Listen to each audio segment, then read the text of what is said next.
Bien, comienza el balance del Ministerio de Salud. Escuchamos al doctor París. Información y a las radios que pertenecen a Archi y no Archi, y también al equipo de La Moneda, al equipo técnico y comunicacional de La Moneda.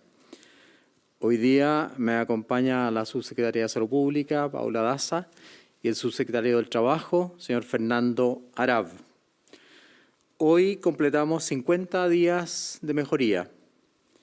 Seguimos paso a paso avanzando en salud y también queremos que el país paso a paso avance en su recuperación. La variación de casos confirmados ha disminuido en un menos 9% en los últimos 7 días y en un menos 17% en los últimos 14 días. Además, la tasa de positividad del PCR, reacción de polimerasa en cadena, necesario para diagnosticar el coronavirus, ha disminuido y ha llegado por primera vez a un 8% a nivel nacional. Y esto además marca un hito porque está bajo el promedio de los últimos 7 días. Sin embargo, nos siguen preocupando las regiones del norte de Chile, donde en las últimas semanas habíamos tenido aumento de casos y afortunadamente estamos observando una estabilización. Además de las regiones, nos preocupan siempre las diferentes comunas de todo el país, no solamente del área metropolitana. Y estas comunas se revisan cada 2 veces por semana en detalle y nos reunimos para esta revisión los días domingos y los días miércoles. Adelanto esta información por la relación o por la pregunta frecuente que viene en relación a Santiago y Providencia. Las AFPs han comenzado el proceso administrativo para el retiro de fondos, que ocurrirán a partir del 10 de agosto.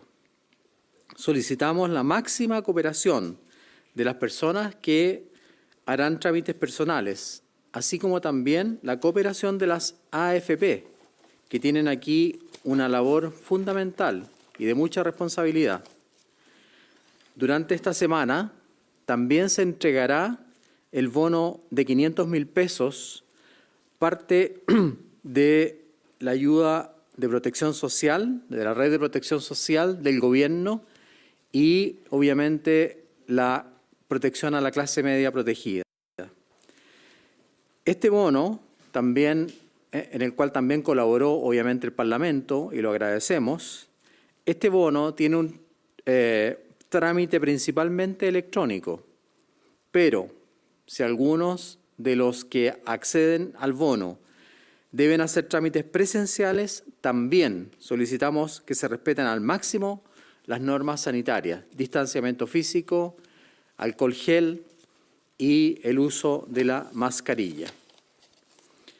En las comunas que regresan a la transición, es muy importante que se incluyan las medidas de seguridad para el desempeño laboral seguro de los trabajadores. Son nuestra prioridad la seguridad de los trabajadores. Desde ese punto de vista, el Ministerio del Trabajo y Salud han trabajado en conjunto. También se ha escuchado a las organizaciones sindicales. Para explicar el plan paso a paso laboral, le cedo la palabra al señor subsecretario del Trabajo, don Fernando Arab. Subsecretario, tiene la palabra. Muchas gracias, ministro. Muy buenos días. Muchas gracias por la invitación. Efectivamente, en conjunto el Ministerio del Trabajo y el Ministerio de Salud hemos venido ya preparando hace algunas semanas lo que es el necesario desconfinamiento de aquellas actividades que hoy día están permitidas por ser parte de algunas comunas que han salido de la etapa de cuarentena con el necesario y debido resguardo de la vida, salud y seguridad de los trabajadores. En este sentido, ministro, el día de hoy queremos dar a conocer a la ciudadanía, por una parte, un protocolo de trabajo seguro y, por otro lado, una guía de recomendaciones para trabajadores y para empleadores de aquellas comunas que ya no estén en situación de cuarentena, que estén pasando, como usted muy bien lo señalaba, a la etapa de transición, de manera de que este documento sirva de guía por una parte, para el desconfinamiento de las actividades laborales, pero siempre protegiendo la vida, seguridad y salud de los trabajadores. Es importante recalcar, ministro, que acá no estamos partiendo de cero. Hoy día existen muchos trabajadores que durante todo este periodo de pandemia ya han venido prestando servicios. Son básicamente los trabajadores de empresas o de actividades esenciales. Aquí queremos hacer un especial reconocimiento a los trabajadores recolectores de residuos domiciliarios, a los trabajadores del sector de la salud, a los trabajadores de los servicios o insumos básicos, que durante todo el periodo de la pandemia han prestado servicios de manera ininterrumpida, lo cual ha permitido que el resto de la población pueda hacer este necesario confinamiento que ha permitido, como usted muy bien lo ha señalado, ir reduciendo de manera progresiva los índices de contagio. ¿En qué consiste este protocolo o guía de recomendaciones que queremos dar a conocer hoy día y que se llama Paso a Paso Laboral? Consiste en un manual y un conjunto de reglas que esperamos que producto del acuerdo entre trabajadores y empleadores se pueda no solo acordar, sino que principalmente implementar. Aquí, ministro, es muy importante el diálogo social, que trabajadores y empleadores en conjunto sean los protagonistas a la hora de llegar a estos acuerdos. Para esto es muy importante, por una parte, el rol de los comités paritarios de higiene y seguridad al interior de las empresas. Toda empresa que tenga 25 o más trabajadores debe tener un comité paritario de higiene y seguridad, conformado tanto por representantes de los trabajadores como por representantes de los empleadores, que esperamos sean los verdaderos protagonistas para efectos de llegar a estos acuerdos. También resulta muy importante, ministro, el rol de los sindicatos, el rol de los expertos en prevención de riesgos, el rol de las mutualidades. Queremos que las partes, producto del diálogo social, sean los responsables de llegar a estos acuerdos y por lo tanto trabajadores y empleadores sean los protagonistas. ¿En qué consiste este paso a paso laboral? Tiene 7 grandes etapas. La primera etapa dice relación con informarse. Queremos que los actores de la relación laboral se informen cuáles son las medidas que se requieren para efectos de proteger adecuadamente la vida, seguridad y salud de los trabajadores. Para estos efectos hemos dispuesto de una página web, www.pasoapasolaboral.cl, la cual va a permitir tener toda la información, no solo sanitaria, sino que también laboral, por ejemplo, los dictámenes de la Dirección del Trabajo, por ejemplo, los circulares de la Superintendencia de Seguridad Social, que nos va a permitir, obviamente, tener toda la información disponible. La segunda etapa es organiza y acuerda. Lo dijimos, ministro, recién, es clave que las partes lleguen a acuerdos. No queremos que estos acuerdos o que estas decisiones sean impuestas por los empleadores y los trabajadores, sino que sean producto del diálogo social, producto de la conversación, producto del trabajo con sus comités paritarios, con sus sindicatos, con sus expertos en prevención y con las mutualidades. Por tanto, es clave la organización y el acuerdo en esta materia. En tercer lugar, sociabilizar y capacitar, que estas decisiones que se tomen sean traspasadas al resto de los trabajadores. De nada sirve llegar a acuerdo al interior de las empresas con sus representantes si estas decisiones no son conocidas por todos los trabajadores. Por lo tanto, es muy importante sociabilizar y es muy importante capacitar. La cuarta etapa, ministro, es adapta e implementa. Esto tiene que, obviamente, poder llevarse a cabo. Es clave que las medidas que se adopten se puedan implementar en la práctica, en concreto. Y estas pueden ser medidas tanto administrativas, por ejemplo, los bloques horarios, los horarios diferidos de entrada o de salida al trabajo, los horarios diferidos para almorzar o las medidas de teletrabajo, como también las medidas ingenieriles, por ejemplo, de marcar los espacios de trabajo, establecer módulos cerrados de atención a público y también las medidas de prevención que se requieren al interior de las organizaciones, donde el rol del empleador en la entrega de los elementos de protección personal resulta clave para los trabajadores. En quinto lugar, ministro, priorizar la salud mental. Sabemos que este confinamiento que llevamos hace bastante tiempo en nuestro país ha afectado y sin duda podrá seguir afectando de manera potencial la salud mental de muchas personas, especialmente trabajadores, quienes hoy día tienen muchas veces el riesgo de perder su trabajo y el riesgo también, evidentemente, de poder contagiarse. Por eso que es clave que exista un diálogo permanente al interior de las organizaciones en pos de la salud mental. Y para ir terminando, la trazabilidad y la actualización de los mecanismos. Es clave que exista trazabilidad al interior de la empresa de manera de aislar cuando hay un caso de contagio o de caso sospechoso para no contagiar al resto. Ahí es muy importante, ministro, el autocuidado de las personas y finalmente evaluar y actualizar. Todas estas medidas tienen que irse evaluando periódicamente y irlas actualizando de acuerdo a la instrucción y normativa que la autoridad sanitaria pueda dictar. Muchas gracias, subsecretario. En realidad, quiero felicitar al Ministerio del Trabajo y al subsecretario Arab. Y además me alegra que esto haya sido conversado con los gremios. Es un trabajo colaborativo muy importante que, inserto en el paso a paso de la salud, habla de más libertad, pero también de más responsabilidad, que es lo que hemos repetido permanentemente.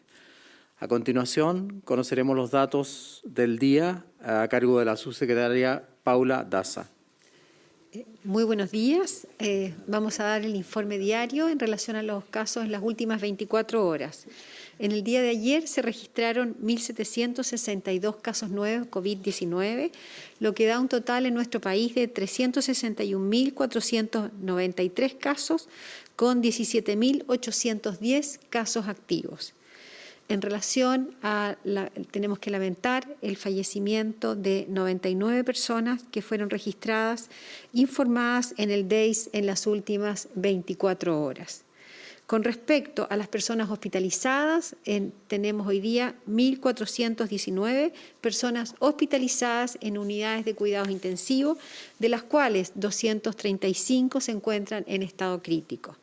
Y en relación a la red integral de salud, podemos informar que tenemos disponibles 568 ventiladores disponibles para todo nuestro país de Arica a Magallanes. En relación a la red de laboratorios, en el día de ayer más de 99 laboratorios registraron informes de exámenes, dando un total de 24.269 exámenes, lo que da un total de 1.697.558 exámenes en nuestro país. De estos exámenes que se están informando, como lo hemos dicho en las últimas horas, las últimas 24, 48 horas, cerca de la mitad de estos exámenes son debido al programa de testear, trazar y aislar. Y de ellos, la búsqueda activa ha permitido encontrar a un número de personas que si no se hubiera salido a buscar no lo hubiéramos encontrado. Esta búsqueda activa nos permite encontrar las personas oportunamente, poder trazarlas oportunamente y poder aislarlas oportunamente. Por lo tanto, el plan de búsqueda activa nos va a permitir de esta manera contener aquellos brotes que pueden producirse en las distintas regiones. Finalmente, con respecto a las residencias sanitarias, disponemos de 156 recintos de hospedaje en todo nuestro país con 10.663 cupos. Quiero decir que en los últimos 33 días se han egresado de las residencias sanitarias 16.000 personas que han podido realizar su aislamiento efectivo, casos activos, casos sospechosos, clústeres familiares. De esa manera es una de las medidas, uno de los pilares más importantes para evitar y disminuir la propagación del virus. Es por ello que las personas que requieran una residencia sanitaria, la persona, un familiar y tener información de la residencia sanitaria, pueden llamar al 800-726-666, al 800-726-666. Hoy día sabemos que la medida más efectiva para poder contener estos brotes es tomar estas medidas de autocuidado. Lavarse las manos, distanciamiento físico, el uso de mascarillas y detectar oportunamente los casos y aislarlos lo más precoz posible para evitar la diseminación del virus. Muchas gracias, ministro. Muchas gracias, subsecretaria. Pasamos entonces a las preguntas del día. Primera pregunta. Buenos días, ministro, subsecretaria, subsecretario. Preguntarle el Comité Asesor ha sugerido fortalecer algunos de los indicadores de trazabilidad, sobre todo, y acercarlos más a las recomendaciones de la OMS, que son algo más exigentes. También se proponen dos más, como el porcentaje de contactos estrechos que son identificados y aislados en 48 horas y lo que mencionaba la subsecretaria recién, esta vigilancia activa en poblaciones de riesgo. Quería preguntar, para este plan de paso a paso laboral en estas comunas en las que se está en transmisión, ¿qué indicadores se están tomando en cuenta o se están considerando para avanzar en esta apertura? Muchas gracias, buenos días. Bueno, se tomaron en consideración los indicadores que ha implementado el Ministerio de Salud. El subsecretario Arab lo dijo, se hizo un trabajo conjunto en conjunto con el Ministerio de Salud y también en conjunto con los representantes gremiales, escuchando a los representantes gremiales. Los ítems que nosotros tomamos en cuenta generalmente son lo que usted conoce: la ocupación regional, la ocupación nacional de las camas de UCI, el RE, los porcentajes de positividad de la PCR, que ya van en un 8%, el porcentaje de casos contactados, o sea, la trazabilidad, que es muy importante, dentro de menos de 48 horas, ojalá, y el porcentaje de casos nuevos que vienen de contactos en seguimiento. El Consejo Asesor en Pandemia del Ministerio de Salud, con el cual nos vamos a reunir en una hora más, a las 2:30 aproximadamente, en menos de una hora, como usted muy bien dice, también ha sugerido algunos cambios. Los vamos a escuchar. Yo dije ya que estoy llano a escuchar los cambios y a aceptar algunas modificaciones si son necesarias. Todas estas sugerencias, tanto las del Ministerio de Salud, obviamente, fundamentalmente las del Ministerio de Salud, fueron tomadas en cuenta para este plan paso a paso laboral. Como yo lo he dicho muchas veces, Tomás, si es necesario acoger las propuestas del Comité de Expertos y se pueden insertar dentro de nuestro plan paso a paso, las tomaremos en cuenta, obviamente. Ministro, y preguntarle ya, yendo más a la práctica, más allá de este anuncio, ¿cuándo comenzaría a regir este plan en el fondo? ¿Cuándo ya la gente podría empezar a volver a sus lugares de trabajo? Y por otra parte, ¿cómo se piensa fiscalizar también esto? ¿Está permitida, por ejemplo, la apertura de los malls? Hoy hemos visto que ya el Mall Sport, por ejemplo, comenzó una apertura. Entonces, preguntarle en la práctica cómo se va a llevar a cabo también. Muy atingente, le pasaré esa pregunta al subsecretario Arab. Muchas gracias, ministro. Sí, respondiendo a la consulta, este plan paso a paso laboral es aplicable a todas aquellas comunas de nuestro país que no estén en situación de cuarentena y que en consecuencia no tengan prohibición, ¿cierto?, de desplazamiento de los trabajadores. Estamos fiscalizando, la Dirección del Trabajo hoy día está fiscalizando y está recibiendo denuncias. Muy importante señalar que hoy día se han recibido en esta primera semana de la etapa de transición, al menos en la región metropolitana, se han recibido 8 denuncias a lo largo de todo el país de empleadores que, no siendo de servicios esenciales, han hecho que trabajadores que vivan en comunas con cuarentena se desplacen a comunas en transición. Seguiremos a través de la Dirección del Trabajo fiscalizando para que obviamente la vida, la seguridad y la salud de los trabajadores sea el foco prioritario en esta reapertura gradual y progresiva que tenemos que tener. Esto dice relación con el retorno a las actividades y la actividad laboral es una más de las actividades que se están realizando. Respecto de la pregunta específica de los centros comerciales, no hay ninguna prohibición para que los centros comerciales operen. Hoy día el Ministerio de Salud ha sido claro cuáles son las actividades prohibidas y las actividades prohibidas están decretadas en el ordinario del Ministerio de Salud, dice relación con cines, con bares, con clubes, con discotecas y con otras más. En consecuencia, cualquier actividad que no sea de las actividades prohibidas debe o puede funcionar. Pero ojo, muy importante, ministro, ¿cierto? Lo hemos conversado, debe hacerse cumpliendo con todos los protocolos sanitarios de distanciamiento social que puedan existir, obviamente, al interior de las empresas. Muchas gracias, subsecretario Fernando Arab. La siguiente pregunta, por favor. Muy buenos días. Consultar sobre la trazabilidad comunal, estos indicadores, cuánto ya van a estar disponibles y también qué sucede con la trazabilidad en el sistema privado de salud y también si tienen datos sobre las personas que, teniendo orden médica de hacerse un examen PCR, no los están haciendo. Muchas gracias. La doctora Paula Daza contestará a esa pregunta. Bueno, con respecto a la trazabilidad, sí, ya nosotros hemos seguido muy de cerca la trazabilidad en todas las comunas. Por ejemplo, yo tengo acá la trazabilidad de las comunas que hoy día están en transición, cada una de ellas, las últimas 48 horas, de cuándo fueron contactados, si se encuentran en residencia sanitaria, si se encuentran aislados en sus domicilios, algunos de ellos que están en caso de investigación, y vamos a ir dando a conocer esta información durante la semana. El día de mañana ya sale el informe epidemiológico donde sale la trazabilidad por región, cuántas vienen de contactos estrechos, estrecho.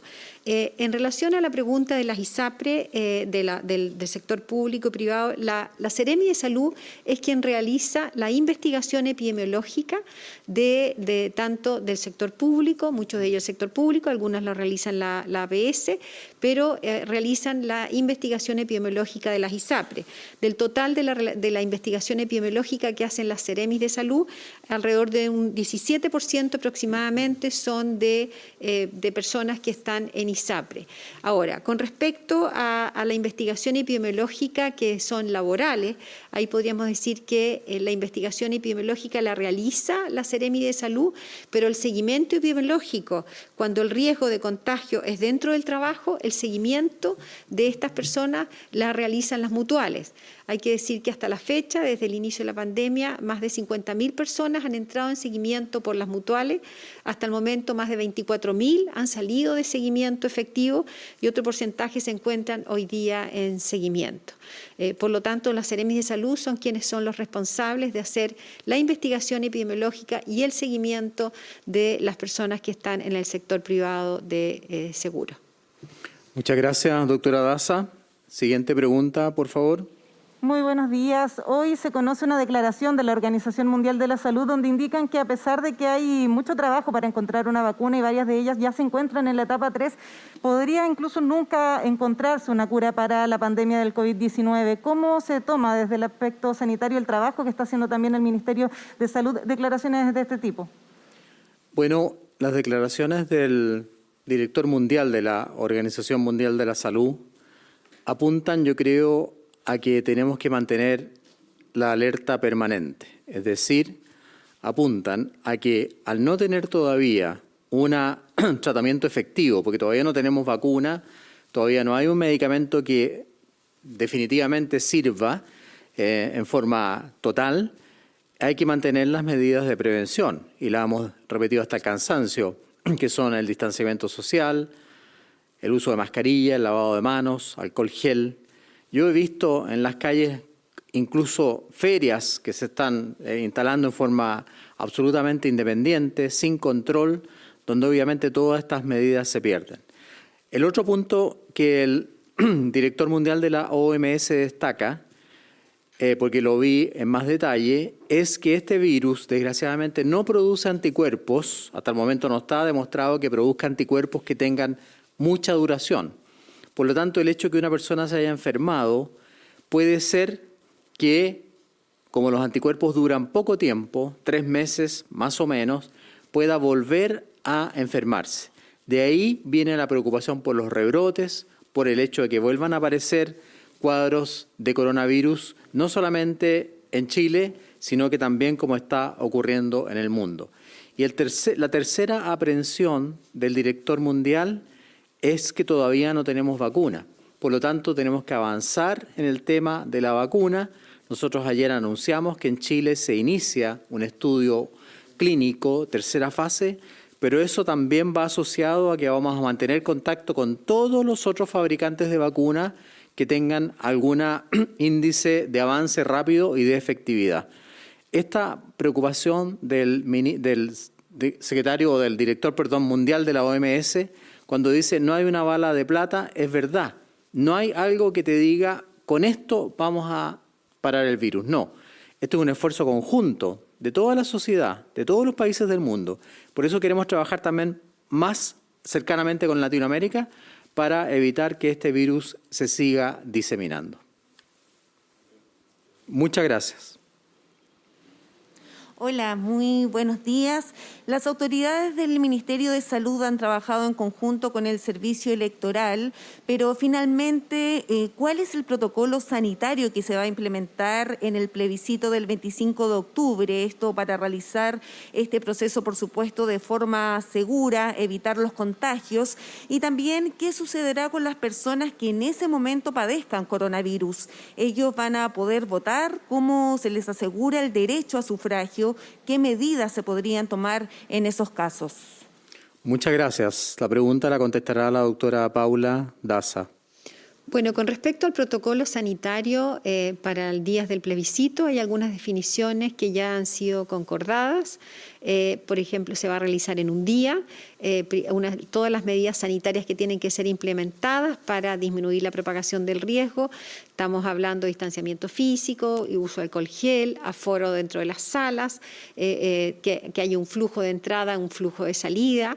Desde el Ministerio de Salud hemos propuesto como medida sanitaria que las personas mayores no sean vocales de mesa por el riesgo de contagio, la posibilidad también de tener horarios diferidos. Sin embargo, hay otro tipo de medidas que todavía hay que redefinir, hay que definir cómo es la situación que usted plantea. El director de Cervel, el señor Patricio Santamaría, tendrá una reunión en los próximos días con el Ministerio de Salud para ir definiendo temas tan relevantes como la posibilidad y la forma de que las personas que sean COVID positivo y los contactos estrechos y las personas que deben mantener cuarentena porque vienen de afuera, que también deben mantener estrictas medidas cuarentena, tengan acceso al voto. Es una definición que todavía no ha sido hecha, por lo tanto, para esa definición tenemos que esperar y seguir ajustando las reuniones. Subsecretaria, pero ¿cuáles podrían ser al menos las alternativas en esos casos de personas infectadas con COVID-19? También lo decía usted, estos contactos estrechos, por ejemplo, podrían haber lugares exclusivos, un voto a domicilio. ¿Cuáles podrían ser esas alternativas en esos casos puntuales? Bueno, son definiciones que todavía no hemos concretado, por lo tanto es difícil que yo le pueda adelantar alguna de esas propuestas porque tenemos que conversarlos con el CERVEL, cuáles serían las medidas más eficientes, efectivas y que tengan menos riesgo para la ciudadanía. Muchas gracias, doctora Daza. ¿Cómo están? Muy buenos días. Buenos días. El subsecretario Zúñiga ha deslizado la posibilidad de que los insumos traídos para enfrentar la pandemia puedan quedar a disposición de la red pública. Esto, por ejemplo, ¿cuánto podría ayudar a bajar la lista de espera en ese caso? Pero, por otro lado, se dice, claro, se pueden tener los insumos, se pueden tener los ventiladores, las camas, pero falta el personal humano. ¿Hay un plan definido para todo eso? Es una pregunta muy interesante. Hoy día nosotros informamos, la subsecretaria Daza, por ejemplo, que han quedado 568 ventiladores disponibles de todos los que se compraron o importaron. Hay que recordar dos cosas. El gobierno tiene en ejecución diferentes hospitales. Hay 8 hospitales terminados a julio del 2020, 34 hospitales en ejecución y 8 hospitales en licitación. Todos estos recintos sanitarios van a necesitar camas clínicas que están compradas, ventiladores mecánicos, equipos de monitoreo que también están comprados y una serie de otros elementos. No solamente eso, la situación de APS a julio del 2020 significa que tenemos 74 establecimientos terminados, ya sean CESFAM o SECOSF, y hay 46 en ejecución y 25 en licitación. Por lo tanto, vamos a tener grandes lugares o grandes espacios para, obviamente, utilizar este equipamiento. En conjunto con eso, a través del Departamento de Formación del Ministerio de Salud, estamos en reuniones con ASOFAMECH permanentes. De hecho, hoy día tengo una reunión con el Departamento de Formación, justamente para diseñar lo que usted ha nombrado, formación de más especialistas, porque no solamente se necesita equipo, se necesitan especialistas, pero no solamente del área médica. Aquí tienen que haber más especialistas en enfermería, en tecnología médica, en kinesiología, etcétera, para obviamente manejar estos equipos y llegar a tener más personal para estos hospitales. Así que estamos trabajando en esa área y espero que podamos cumplir. Con la Sociedad Chilena de Medicina Intensiva, además, hemos decidido no reducir totalmente el número de camas con ventilación mecánica. ¿Por qué? Porque se nos viene una avalancha de listas de espera. Tenemos más de 2 millones de personas en listas de espera para atención de especialidades y más de 200.000 personas en listas de espera de cirugía y en patologías auge y no auge. Además de eso, se va a promulgar, espero, durante esta semana, la ley del cáncer, que significa además que vamos a tener que atender una cantidad importante de pacientes de cáncer. Para eso hay un presupuesto de 60.000 millones de pesos, con 20.000 millones para equipamiento, Por lo tanto, se nos viene una tarea muy grande. Los que han estudiado la pandemia han hablado de esta cuarta ola, que no se refiere al virus, sino que es la cuarta ola, como dice muy bien usted, de toda la gente que está en lista de espera, que está esperando, que ha postergado sus intervenciones y tenemos que estar preparados para eso. Por lo tanto, todo este equipamiento va a ser muy necesario, muy útil para ser utilizado en esta cuarta ola de atención de pacientes. Muchas gracias. Antes de terminar, quiero saludar hoy día y felicitar en el aniversario de los 29 servicios de salud y también el aniversario de la Cenabast y de FONASA. Los funcionarios de la Cenabast cumplen 81 años de trabajo y creo que la Cenabast ha hecho un enorme esfuerzo para trabajar por la pandemia. Muy buenas tardes. Bien.